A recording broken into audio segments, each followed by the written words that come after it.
That was when I ruled the world.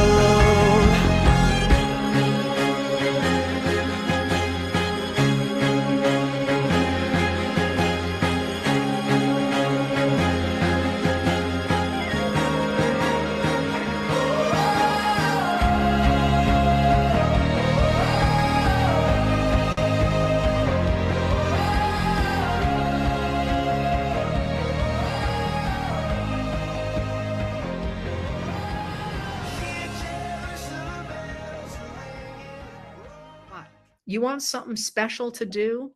Feel like your time is being well spent? Stop worrying about 2026 and 2028 and who the candidates might be then or might not be or how we should handle that. Focus on the fact that we have a major election coming up in this country in about 2 weeks. Yes, I'm Yes, feeling we like do. and we're ruling the world today. I love a whirlwind day, and I'm so excited to have everybody in the room. We have Gene Rossi, who is going to be tuning in because there's a lot going on, folks, with the legal. As you know, Letitia James is down being arraigned at the Norfolk Federal Court. We have Fennell on the spot, our reporter down there that we're going to get to in a sec. We want to get her in the room. Let's spotlight Fennell and see if we can get her. Once we see her mug, we know that she's going to report out. But Gene just got called to be on CNN. We were the coolest though. We got him first, but of course, CNN first, as we say. And then he'll be in later to report out about what we see going on in the injustice in the justice system. So here she is. Let's just take it right over to Fennell. What do you think, Carrie? Let's go. I love it. So guys, hi, I am in Norfolk. I'm at 600 Granby Street, which is where the courthouse is. And I have to tell you, it's been a whirlwind of a morning. We've had Letitia James come out and speak, and she was just so articulate. The words she said were so powerful and fearless. There is a mobile billboard that's going around with her picture on it saying fearless. We have Senator Aaron Rouse who gave a speech. We have Senator Angela Graves who gave a speech. We have the Commonwealth Attorney of Norfolk who also spoke. And now we have Black Voters Matters leader speaking. It's been pretty fearless out here this morning. I'm going to just show you guys so that you can see what I've been seeing. So you can see that. Wow. So hopefully you can hear me and you've heard me. We've got reporters out from Norfolk, from ABC, CBS, NBC, and it's just been pretty amazing. So you can see that.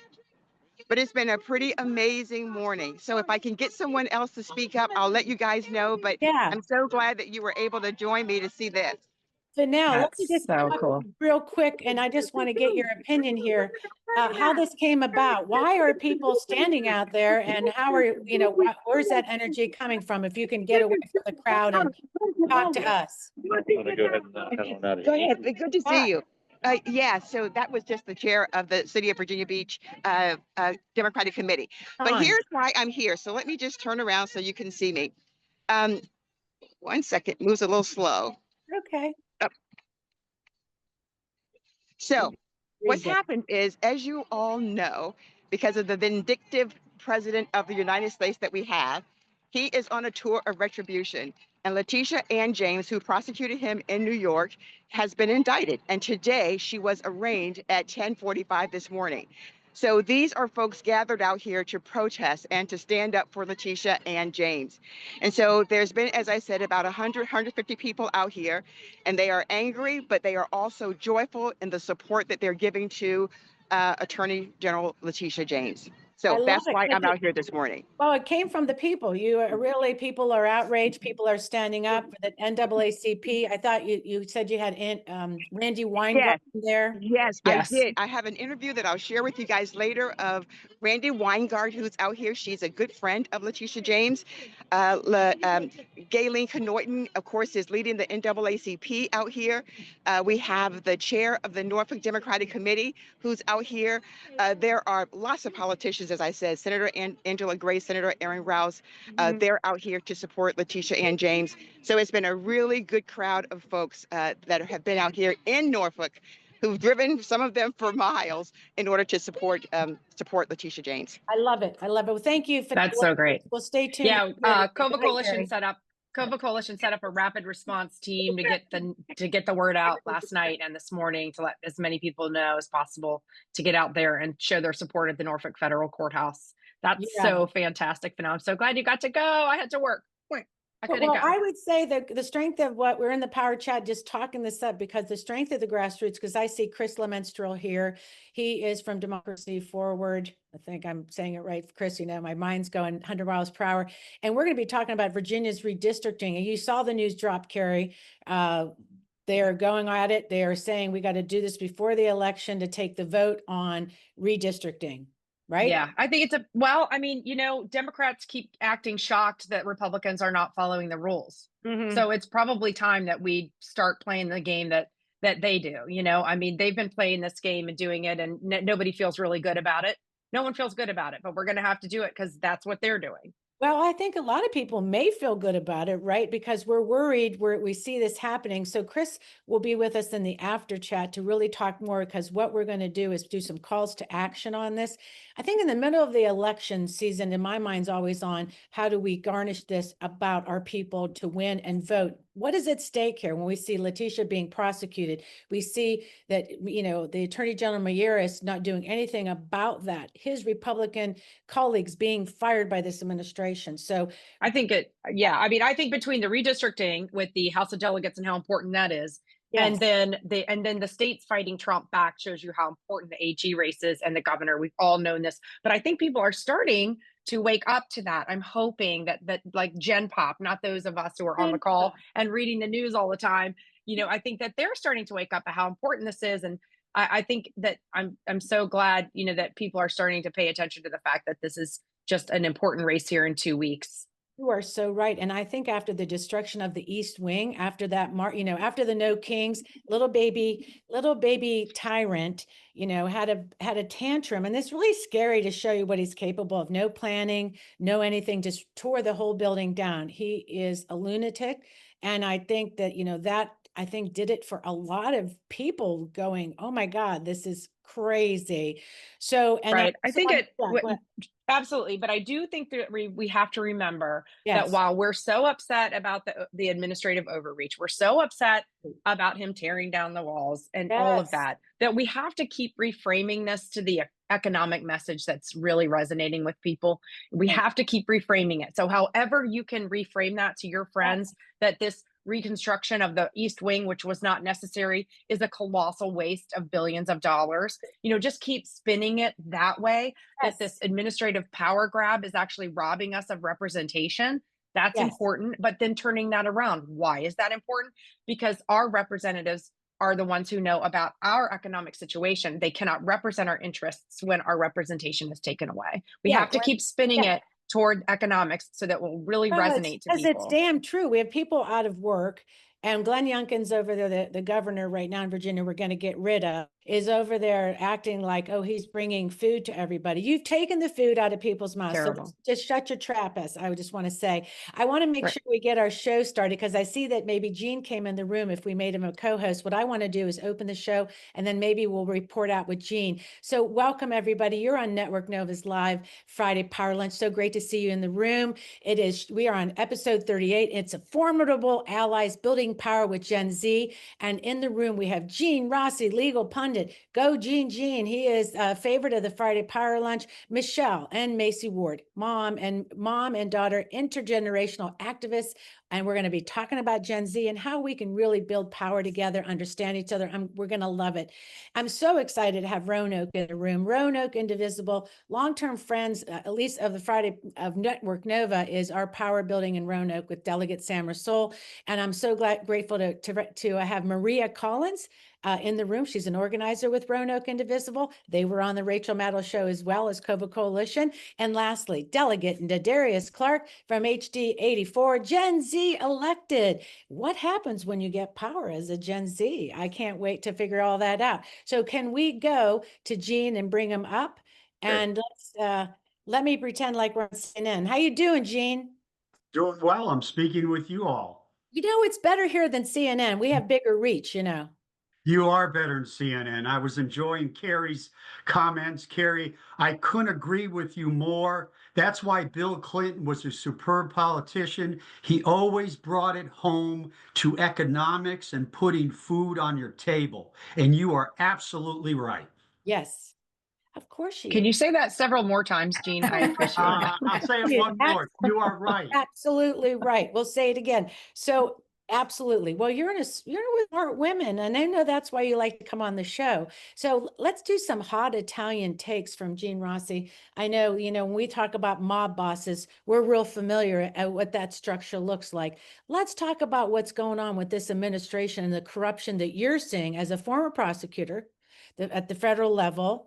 Very familiar with all the people we're talking about in that particular courthouse. What is going on? From James Comey to Letitia James today to even John Bolton. What's your inside scoop on all of this? Okay, I'm just going to start 10,000 feet above the earth. I worked for the Department of Justice. I worked in EDVA, combined 27 years. And I said this on CNN, the last two segments. Those institutions, those entities, they were my mosque, they were my temple, they were my synagogue, and they were my church. Sacred ground. I worked under 10 U.S. attorneys, 10 attorney generals. I I love politics, but I treated every case apolitically.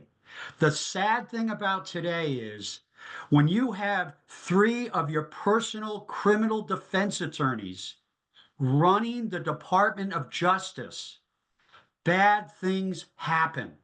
Pam Bondi and Todd Blanche, I don't know where they put their moral compass, but I said this about an hour ago. Since 1870, when the Department of Justice was started, this is by far the most apolitical, political, not apolitical, political Justice Department we'll ever see. So I want to just focus on what Carrie said. We got to focus on economics, but what's great, not great, but what's positive to me about the Letitia James case and James Comey, I'll get to Bolton in a second, is that legally, those two cases are turds. They are turds. Wait, They are weak. They will never in front of a full-fledged jury where you hear both sides of an argument, unlike a grand jury. Right. And they are going to win because there's no way, in my humble view, they'll prove beyond a reasonable doubt either one of them committed a crime. And I want to talk about the grand jury. I was asked about it about an hour ago. Will the grand jury approve the indictment? Okay, let's talk about a grand jury. Folks, a grand jury is a prosecutor's playground. I played in that playground for 27 years. It's one-sided. There's no judge. There's no defendant. There's no defense attorney. It's just the prosecutor, an agent, and 16 to 23 jurors. You're only getting one side of the coin. Mm-hmm. And the burden of proof is this much probable cause. If you can't indict somebody in a grand jury, you're a moron and you should turn in your bar license. And what I said an hour ago is this.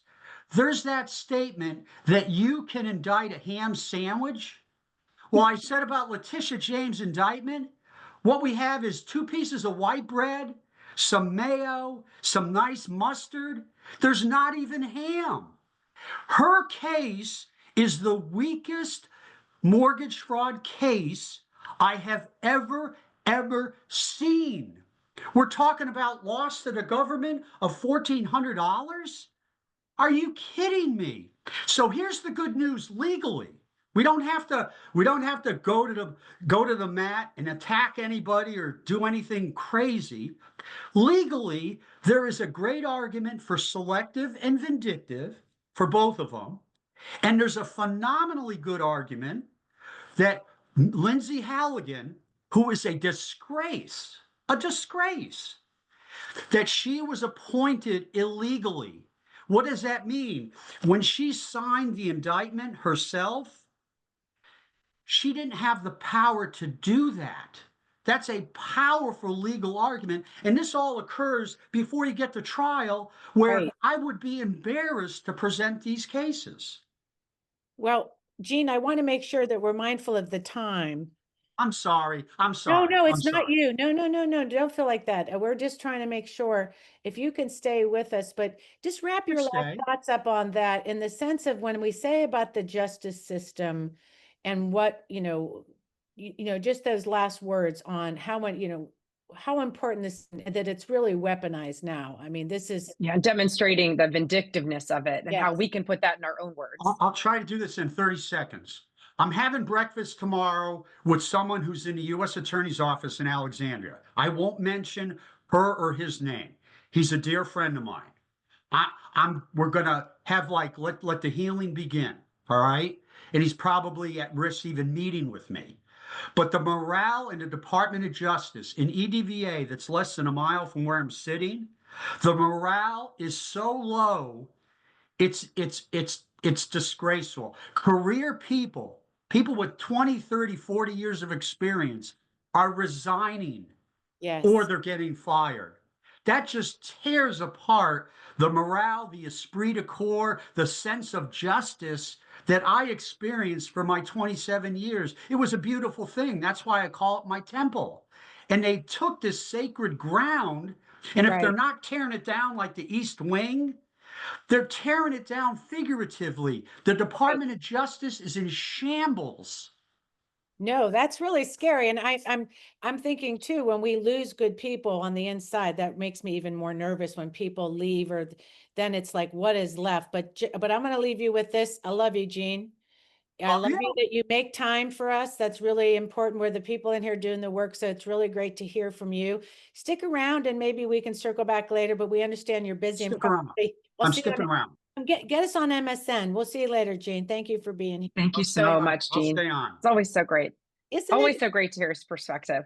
You just have to have, we have our hour and a half show, as we say, when we get this going. We went live, know, right? we did what we did, but I am so excited because I want with the show, when we talk about the formidable allies with Gen Z, we came across Michelle Ward because of an article she wrote for the Grassroots Connector. Robin had, bye Carrie, Robin had, Robin had alerted us to this wonderful article because I'll just be honest, we've been sort of, always saying things like, what are the younger people doing? What are they doing? It's because we don't know the spaces that they're in. So a lot of that has to do with our inability to see them. So let's welcome Michelle Ward and Macy Ward up here.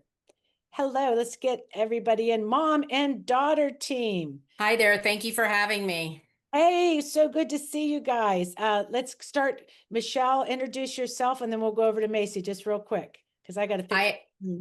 I am Michelle Ward. I'm a local mental health therapist, a Gen Z mom, and I treat a whole bunch of Gen Z clients. And I get to hear their amazing voices every day, all day long, and am happy to be sharing with you all here today what I hear from them. Yes, awesome. And Macy. Hi, I'm Macy. I'm Michelle's daughter. I'm 23 years old. I went to American University at the start of COVID and graduated in 2024. I'm really excited to be here to talk about my activist journey and just share what it's like to be a Gen Z person growing up in this administration and in the political climate. I am too, because I'll be honest, we as activists, we are always trying to make allyships and partnerships. It's one of the first things that we learn. We all, we first started, we were 3 white women. We're like, well, where do we find women of color? And that's a really weird question to say, but you realize that your life, you're not being very intersectional because you're segregated in a lot of ways and in silos. And you guys talk about those. So when we talk about young people, we're like, what are they doing? And there's a lot of judgment with us older sometimes, like, what is happening with them? And it realized it's really on us. So I want to start with Michelle and just open that up with you because your article was just perfect. And, when we talk about why did you feel compelled to write the intergenerational divide at this time? And, start there and let's talk about that and explain to the audience why this fiercely unapologetic generation and what has shaped them. Yeah, I mean, a couple of things. Even before this administration came into power, I got a call. I was raised by a joyful warrior of a single mom, and I got a phone call from her about a year ago last summer after listening to some of the debates saying, what do you think about all of this paying off the student debt business, Yeah. right? What's that about? And I realized that she did not get it. She absolutely did not understand the economy that these kids are being born into, Mhm. and that they can barely make a living wage even out of college in order to live. Particularly Northern Virginia is brutal. And so I started to get really curious. I'm part of a progressive activist leadership group. I treat Gen Z clients, as I've mentioned, many of whom are activists. And I've been just having conversations with all of the generations. I hosted an intergenerational brunch in the midst of between the administration coming in and today. And I had a 20-year-old in the room, a 30-year-old, a 40-year-old. I represented the 50-year-olds. I had a 60-year-old activist, 75-year-old activist, and a 90-year-old activist. And wow, what an eye-opening 3 hours. I mean, we could barely get up from the table. We were so compelled, and it was awkward at times. It was uncomfortable. We clearly don't get each other, right? Because we all come from our own historical context. But I encourage everyone to do as much bridging as you can with the younger generations. They've got a lot to teach us, and our experience and wisdom forms them. Their insight and perspective, their fresh eyes inform us. And so I think that's how we win this fight. I think it's how we get out of it. Yeah, I'm thinking like when people say Gen Z, I mean, you had just to say that you've been doing a workshop on this, you presented to a Democratic club and a wonderful presentation, and that you'll be able to maybe do at another time, even for our audience. But let's just first understand, who is Gen Z? Do you want, Macy, are you comfortable telling about like that demographic, the age, and what sort of shapes the Gen Z? It's because a lot of people may not even know. Sure. So I think that the actual like time frame of who is considered Gen Z is pretty up in the air. But for me personally, it's usually people who are born into a post 9/11 world, who don't know a world without the war on terror, and don't know a world without gun violence affecting their communities very, very closely. We grew up with a lot of internet access when it was first being developed, and people didn't really understand that too much internet access is really harmful. Um, so yeah, we've had a lot of information just at our fingertips from what kind of feels like the moment that a lot of us were born. Um, and yeah, I think that because we've had so much access to information, it sparked an interest in politics and activism, in figuring out what our individual activist journeys look like and what we can do to make a difference.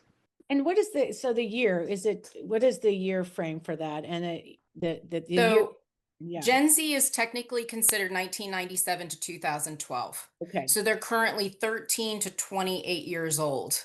They're the youngest generation in the voting booth and the workplace, and they represent only 16% of the voting age population.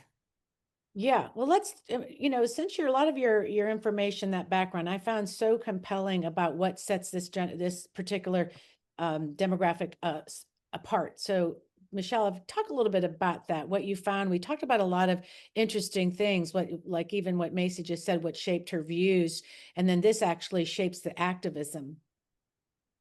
Yeah, I mean, the primary ones that really blew me away when I did my deep dive research for the intergenerational divide presentation on Right. Sunday, 1 out of 2 Gen Z humans identify non-white. This is not a white generation. 23, now remember the last census was in 2010. So we're doing a lot of other kinds of research to get this data. But 23 to 28%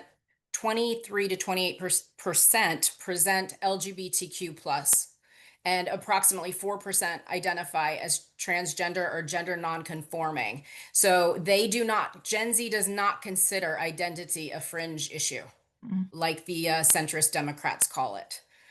So I thought those were really, really important and eye-opening statistics. I do, and I think that they don't blink. And I love that when you said the story about your daughter, when you had a little bit of an issue you had to solve, and just that fierceness, that unapologetic, kindness.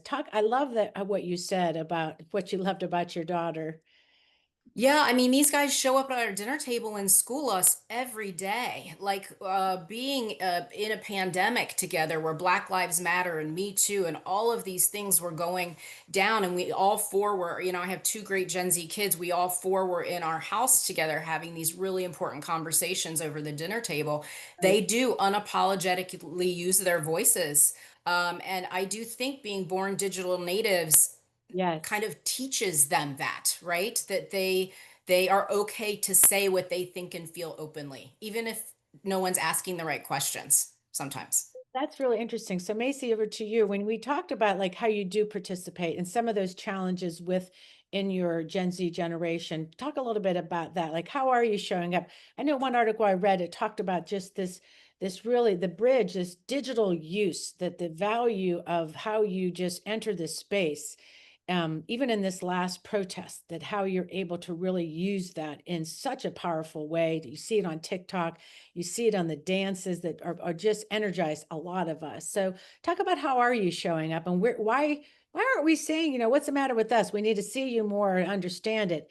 And it's a lot of an ability that we even talk about we can't use technology as well, maybe. So talk a little bit about that, Macy. Yeah, I mean, like you kind of alluded to, a lot of this is going on social media platforms that I think people in the older generations are just not exposed to. They didn't grow up with it like we did. Right. I would say the majority of older folks aren't as reliant on their phones as maybe the younger generation are. That could be a generalization, but yeah, there's a lot of really important accounts that circulate on the internet that are typically just normal everyday people who are getting on their accounts and sharing their opinions, and it exposes all of us to like an array of opinions and information that typically wouldn't be exposed to just by interacting with people in person. Obviously, there's downsides to that. There's a whole lot of misinformation that people are forced to decipher on social media, which is unfortunately kind of turning into a skill that you have to have. Yeah. But yeah, I think that Gen If I can Z, help you get specific, that general skepticism that you said to me about politics of your generation, that intrigued me, and that people will be like, maybe I'm not going to vote. And then that's, somewhere we really want to dig around today. sure. Yeah, so I think my generation, like I said, has been exposed to so much information and is so aware about so many negative things that are going on in the world, what feels like all at once. And that's really overwhelming, and that's really discouraging for a lot of people. And when you're exposed to so many issues all at once, it feels like nothing is actually getting done about those issues. And so I think a lot of my generation has lost faith and just trust in political institutions as a whole.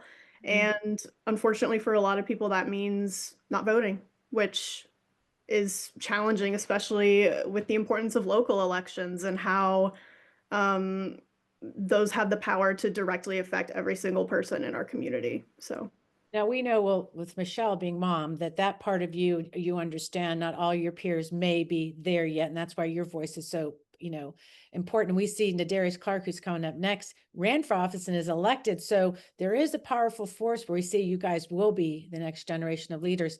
Michelle, I wanted to talk about a really kind of thing that we were concerned about when we talked, was the radicalization of young men in this generation, and a little bit of what those challenges are. Can you talk about that? And then we're going to go into bridging that divide and then get to Nadarius.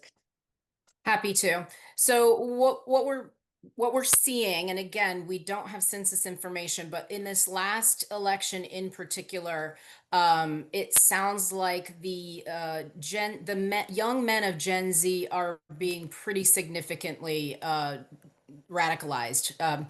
So it's a mix of post-COVID shutdown issues, frustrations economically, but they're really kind of being exploited by the right, Yeah.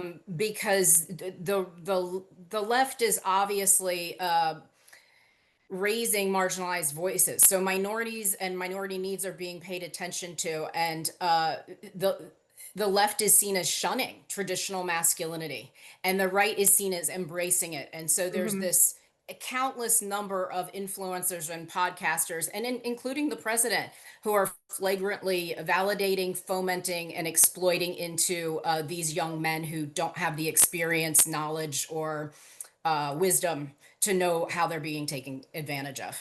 Right. I mean, because you think about the president, this president's been around a long time for these people. It's almost normalized a little bit, Macy. Would you think that with some of your, I mean, how does dating go, as we say?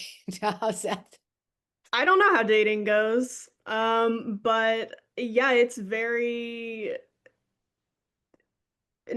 normalized. I encounter so many people who think just blatant misogyny and blatant racism are completely okay. And I mean, I can't even say if that's because of the administration, because I don't remember what it was like Right without before. this administration. I wasn't being exposed to conversations like that in a Well, time before Trump. So I I definitely still think it's having some kind of effect, and it's very noticeable. So yeah. Well, last, I want to make sure we just talk about how do we bridge this divide, and I'll start with Michelle, and then we'll go to Macy, and then we'll wrap. Well, I will tell you that there's a lot of family cutoff between the generations. 1 out of 2 adults is estranged in this country from a close family member over politics, and 1 out of 5 excuse me, 1 out of 2 adults is estranged. 1 out of 5 point to political differences as the trigger. So there are practical solutions. We can promote cross-generational dialogue. And I'm saying we, Gen X and older, can go into spaces, and I am referring to platforms. There was a comment in the chat. Right. We aren't on the same platforms, so we aren't getting the same content. And obviously, we all know misinformation and disinformation is Right. part of the equation here. But I do think encouraging empathy and understanding, using active listening skills without defensiveness, judgment, and criticism of the younger generation, learning from each other to use technology for unity and leveraging that rather than siloing and using technology against each other, and just investing in intergenerational education. I told a story about how I have a millennial client who goes into old folks' homes, and she teaches them how to use their iPhones for everything from shopping right. to banking.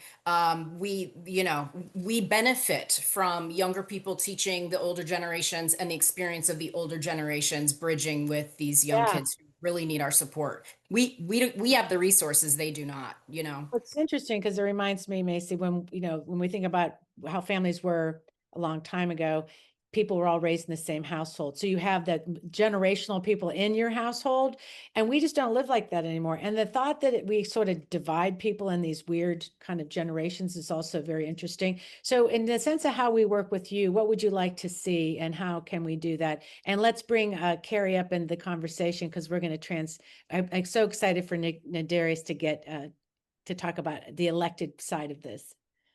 So for me, a lot of it resolves around judgment and both sides like addressing why they hold those judgments, and oftentimes hold stereotypes and generalizations about an entire diverse group of people.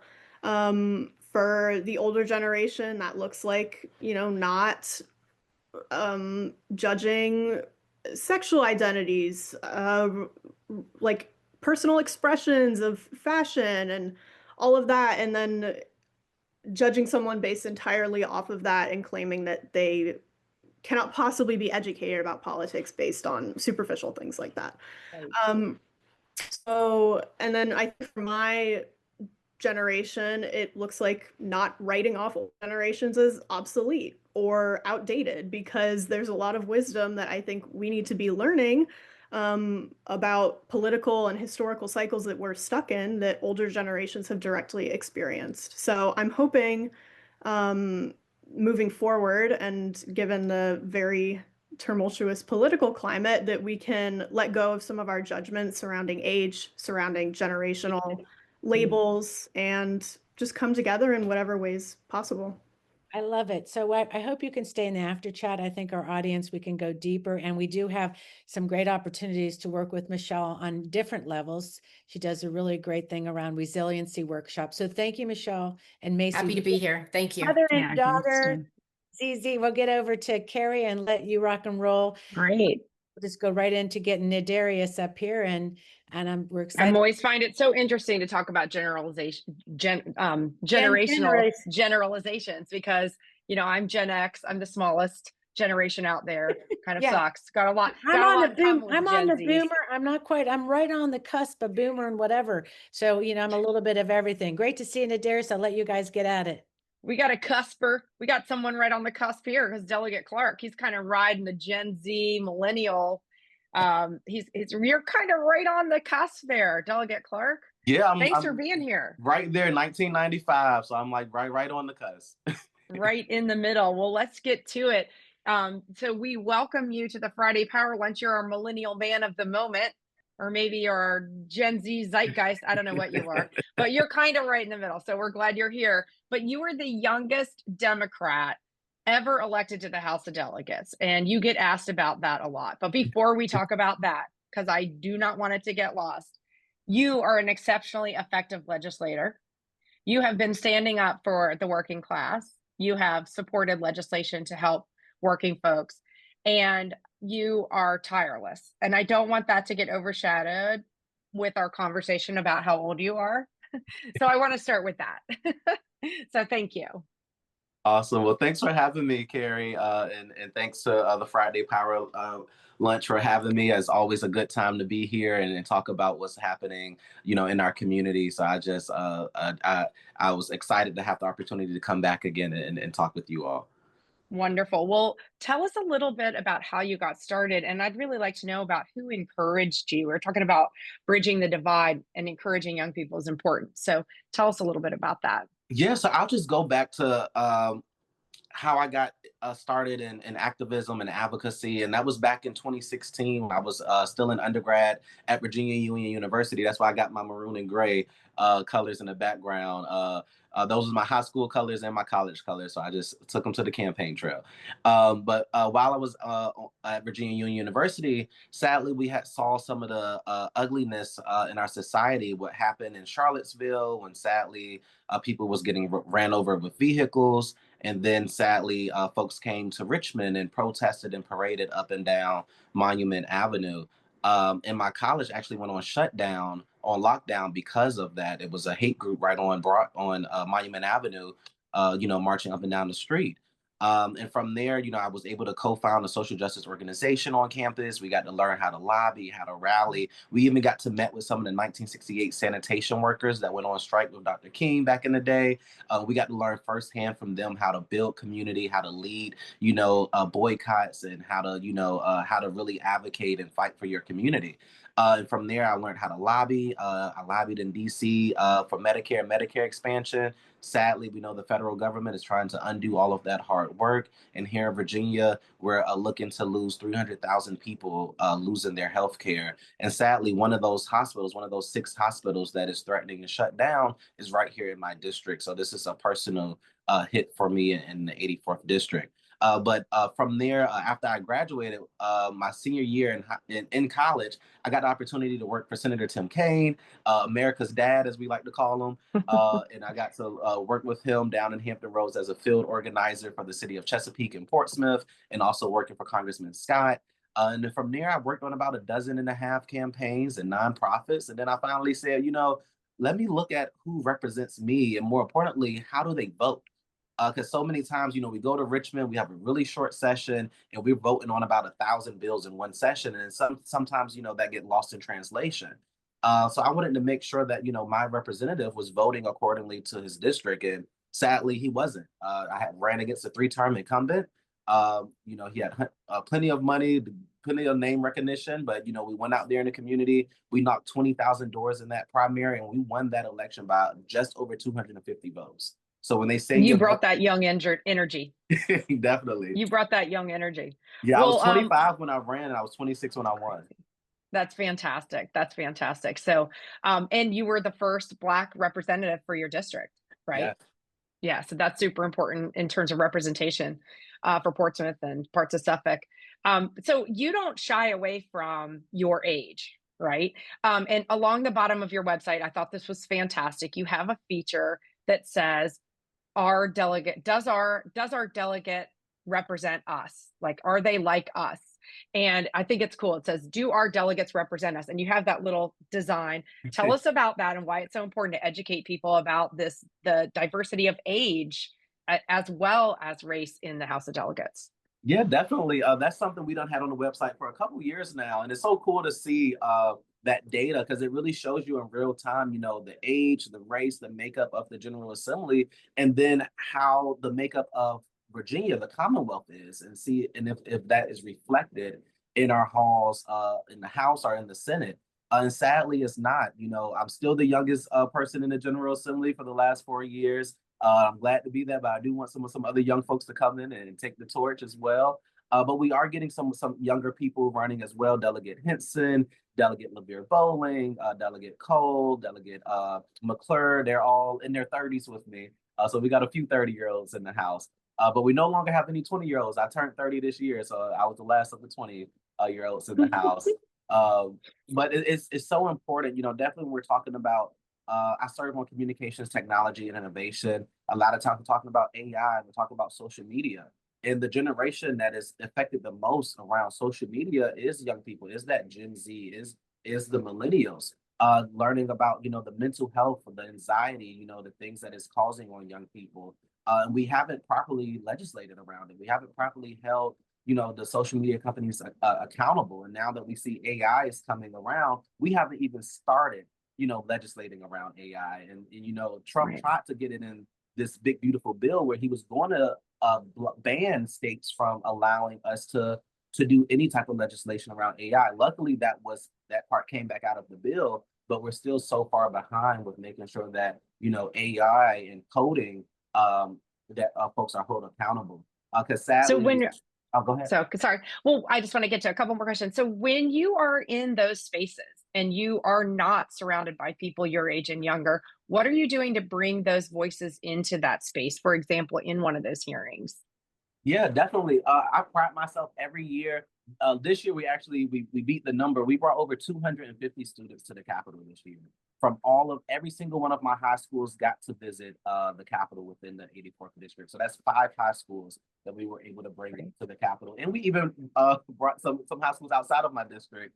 But I made sure I talked to the delegate before we did it. But we got so many young people involved and excited, you know, about the General Assembly. You know, when I was in high school, I didn't get that opportunity to go to the General Assembly and be there and tour the facility, get introduced in the gallery and everything. So, you know, just making sure that we're giving opportunities to young people that maybe didn't exist for us. And also being aware that, you know, school shootings, I didn't have school shooting drills when I was in high school. So we need to make sure that we're taking account. So, you know, what is this gun violence that we're seeing in our community doing to our young people? What is the dose that they're doing? What is the mental health effect? We know that the next generation is troubled with depression and anxiety 3 times higher than the last generation. So we have some serious work to do. And I'm just happy to be in the forefront of these fights. You know, I chair the firearm committee in the House as well. So, and I co-chair the gun violence prevention caucus as well. So we've been sending dozens of bills to the governor. He's been vetoing it, sadly, but we're going to get a new governor pretty soon. And I know you work really hard with the folks from Moms Demand. We have a lot of folks from Moms Demand on the call, so I know that you're one of their legislators. What else can we do to engage the Gen Z folks who you're appealing to? What else can we do to engage them? Because we are talking about some of that cynicism of having grown up with you know, so many issues that they're dealing with. What are we going to do to engage them? We have so many disaffected voters here in Southampton Roads. Our turnout was abysmal, especially among young voters. What more can we do? How can we do a better job? Yeah, I think we're missing the mark with meeting them where they are. And a lot of times, you know, in our typical formula of campaigning, young people aren't really there. You know, the average voter is normally like 55 and up, and that's who we target. And we kind of wait for people to get into that range. And that means we go 20 years without talking to a voter. and then assume that they're just going to love us once they hit that number. So we have to start meeting people where they are. As soon as they're 18, 16, when they're pre-registering to vote, we need to be in those schools. We need to be in the community, and we got to find innovative ways to meet people. Having skate nights, having karaoke nights, finding ways to meet young people and find out what they care about. When I talk to young people all the time, they don't know that social media or their video games or different things that they do is legislated. When they go buy that candy bar, they're participating in government, they're paying taxes. So just, encouraging them to know, because so many times they're like, well, that don't affect me. Politics don't affect me. And it's like, it does. It does. Let me count the ways. Let me show you the ways that it do. And then let me see what triggers you and what makes you interested to want to get involved. But so many times we just got to take that time and meet them where they are. Go out to those football games, to the basketball games, get to know the young folks. I'm at just about every sports game in my district, meeting them. I got 8 interns within the district, from Windsor to Franklin to Suffolk. We make sure that, we just don't talk the talk, but we're practicing what we're preaching and getting young people involved. Yeah. I got to meet one of your interns at the Peanut Festival. That's great. Yes, everyone get an intern. So we're going to wrap it up and bring Catherine back in so we can start wrapping it up. But I just love that you really do walk that talk, and we could learn a lot. And I know that I was there with you at the Suffolk Peanut Festival for a little bit, and I know people were like, wait, is that one of the high school kids, or who is that guy? Well, You got your big old pin on. Yeah, I got to see Nadarius, and what I forgot about is how tall he is. I was walking behind him. I'm like, and it was so great when you first ran and we met and tried to support your race.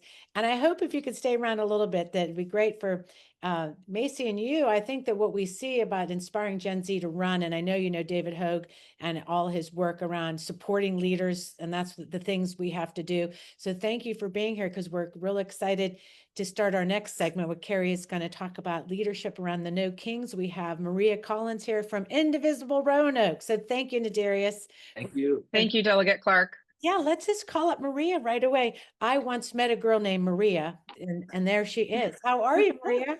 Hi, nice to be here. Yeah, nice. You're looking pretty good. You're looking pretty good. It's a big weekend. We're all still standing.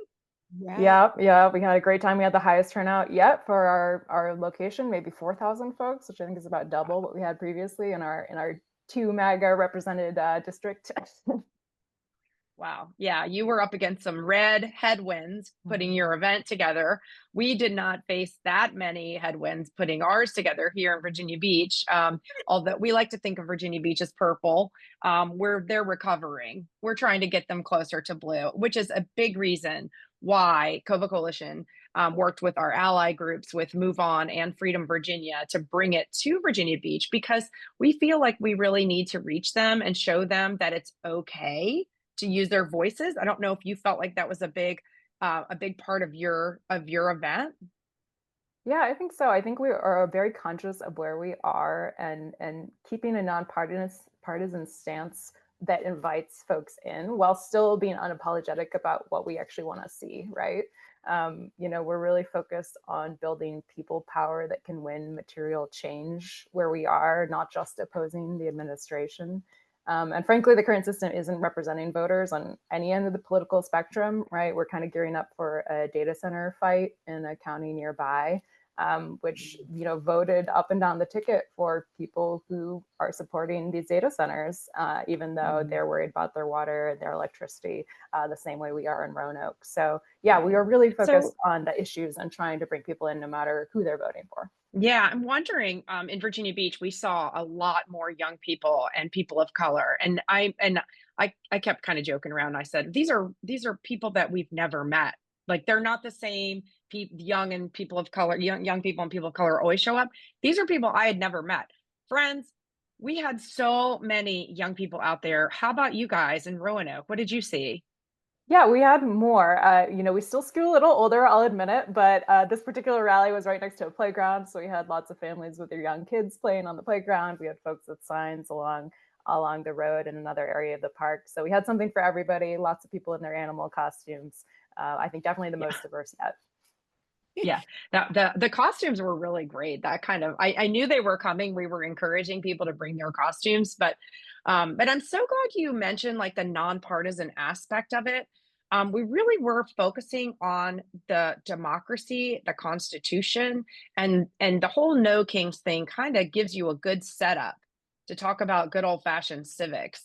What kind of speakers were you having, and who really rung true with the folks that there were there?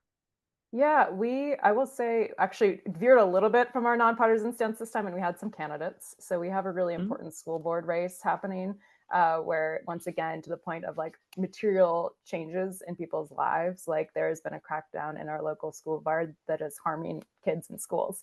So that felt like a Mm. top priority, was making sure people were turning out for that race. I think that really resonated. We've been talking a lot about bullying in the schools, and Yeah. one of our candidates even kind of got bullied on social media after being posted with her photo, and so now that kind of they're circulating some pushback on that, to be like, my whole role in the school board will be helping protect our kids from things like this. Yeah, and aren't we all getting bullied right now? We're kind of all getting bullied. I mean, it's talk about bringing it home, really. We did the same thing. We have the 10-1 referendum in Virginia Beach, trying to claw back our voting rights in Virginia Beach. So we felt like it was a big opportunity as the last big rally before Election Day, most likely, to educate people about a local referendum, voting yes on 10-1. Everyone repeat after me, vote yes on 10-1. But now I want to just turn a little bit. Last night we got wind of the Letitia James arraignment protest today. So we were really getting on top of folks about that. We sent out something to every single person who had signed up on anything Cova Coalition has hosted or co-hosted through Mobilize as a what's next. And we were promoting 4 tangible things that we are asking people to do as our what's next. We wanted them to volunteer to be poll greeters, help us with some get out the vote car parades and leafleting for get out the vote, strictly for that. And then we wanted them to, of course, join our mailing list so they could find out more about all these activities going on. We tried to be as specific as possible, educating people that activism is 365. Trying to get a little with us last night, promoting this Letitia James thing as a next step to get people to think about these protests and rallies as happening spontaneously, not making a reservation for a Sunday, Saturday afternoon with tea and crumpets. So what were your next steps? How were you promoting that to your crowd out there? Yeah, certainly that all resonates as a message we're pushing as well.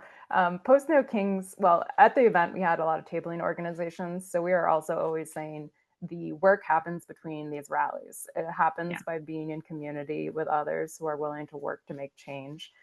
So we have lots of ways to do that within our own organization. Of course, are always inviting people into that, but we did host other organizations doing the work locally. So that was our main ask, was, if you are really concerned about what's going on, don't just show up when we send you that email invite. Take initiative. You are the change you've been waiting for. Get out there and join us. Well, let me just interject. We love Roanoke, and I'll say that with Esther Calhoun is up there, the ambassador of Buzz, that very early on she would go and march with Roanoke. Roanoke has been very active and a very strong group. And are you finding the influx more? Is it sort of like a lot of indivisibles have experienced? I know Cova Coalition has just this more membership. And then what do we do with that membership? Yeah, it's hard. We are really focused on relational organizing. So being on our mailing list is not actually what we want. Like, of course, that's helpful, but if we get a sign up for someone, if somebody comes up to us at a rally, or we go up to them, like, we are talking details. We're like, what are your skills? What are your interests? And we are introducing you to someone who is in one of our working groups doing those things, so that you know exactly where to go next. So we are really focused on those deep networks and building trust within our own community that will allow us to keep showing up, because we've seen, burnout in the past when just a handful of people are doing everything. So yeah, we're continuously kind of just trying to grow, but through that organic networking and relationship. Well, I'm sure like the mountain pipeline really, really had you busy, and now it's going to be the data centers. And I just saw Delegate Rasool doing whiteboards now on social media talking about the GenZ. Yep. And I know we're getting at one, we want to wrap. And I also, Carrie, want to recognize in the room, we have a lot of people from Shenandoah, which has done incredible work on No Kings. I saw Kathleen Murray is here with We Have Action. I can't say enough about all the people in the room that we know that have been, everybody here probably was at an event, organized event. Dennis Atwood's up there. I'm so grateful to everybody in the room that's done their stuff. So if you can stick with us, Maria, and we'll go to the other side, and we will continue. We have our after chat. How's that sound? Sounds great. Thank you. Yeah, thank you very much. Great. It's great We to can meet hear from some other folks too who did their No Kings rallies. I Lots think of we're learning gonna do that. opportunities. So yeah, so we're going to go ahead and wrap up. I'm so excited. What I don't know if we will find Fennell back. I don't think find her. she may is going to come in the after chat. Who knows? Maybe she stopped to get a little bit at the surf rider. She A better lot of good restaurants in Norfolk, be Virginia. without me. I'll be pretty pissed off, Fennell. So I'm very excited. Today was really one of my favorite Fridays because it was fast and fun and Johnny on the spot. So what are some of your takeaways? Well, I love that Delegate Clark is bringing high school kids to Richmond. I mean, I think that is such a good investment in our kids, and also just modeling that this is something that they can do. I think that's just so important. I love this fact that he said, are we really going to go 20 years without talking to them? Like waiting till they're mature, like fine wine. You got to take your little 18-year-old voter and put him aside for 20 years till he grows up and decides to vote. Because that's really not true. It's like 30%, 30%, 30%. And then these Gen Z kids, younger voters are like 15%. So it's not that far off, but what a great point. Yeah, I agree. I think it's really engaging kids. And I think what we see is that people in a family, there would be a mother, a father, some kind of peer, it's so powerful to have that kind of peer that's going to talk to you, right? And I think inside families is where we do bridge the divide, if possible, where we can have conversations. I know with my nieces and nephew, like about the election, it was kind of like, yeah, they really needed some information. So that was so nice to see the mother and daughter kind of relationship and how that's helpful. And also, just really paying attention to this, what's happening with our justice system. And I think in Virginia around this election, it's pretty powerful when we have our Attorney General that's there now. And that's why we need a Democratic Attorney General. You got to fight for that. I was at a luncheon this weekend. It said, you don't have to like him, just vote for him. And I thought, how dare you say that about How Stacey dare Abrams? you say that? We do. Are you kidding me? You don't have to like him, just vote for him. That man hell? is going to fight for us. I have every reason to believe he's going to be an amazing attorney general. I do like him and I'm voting for him. I'm supporting him. What are you saying? I think there is something weird that, like, again, this is what I love about Macy Ward. Macy, unapologetically fierce, will say, just really let go of your pearls, people, and understand this is about power. If we do not have power, we cannot protect people. And when you have watching that heap of the East Wing, that could be a lot of things we love. So we need an attorney general, and we are going to fight for every single seat. And I just want to say to people, stand indignant, like Fennell would say. And when you need right now to tell your friends and spread that word. So I want to talk about next week. We're going to have Representative Lauren Underwood with us. And we're also going to have, supermajority we haven't heard a lot of, but we're going to have the executive director, Taylor Saldich, in the room. And we're going to have a fun show because it is a Halloween show. So we'll probably have a lot of trick or treat, a lot of surprises, who knows. So we hope that you'll stay with us. Make sure you subscribe to our Substack. If you're a patron in the room, you don't know how much we really rely on that membership, how important it is, how I love to take my time writing to you guys. It's a special community. Thank you for being you and supporting our work. And also share our work, share our Substack, share this show. And let's wrap up and get to the other side. And thank you to the team up there. And let's win, is all I'm going to say.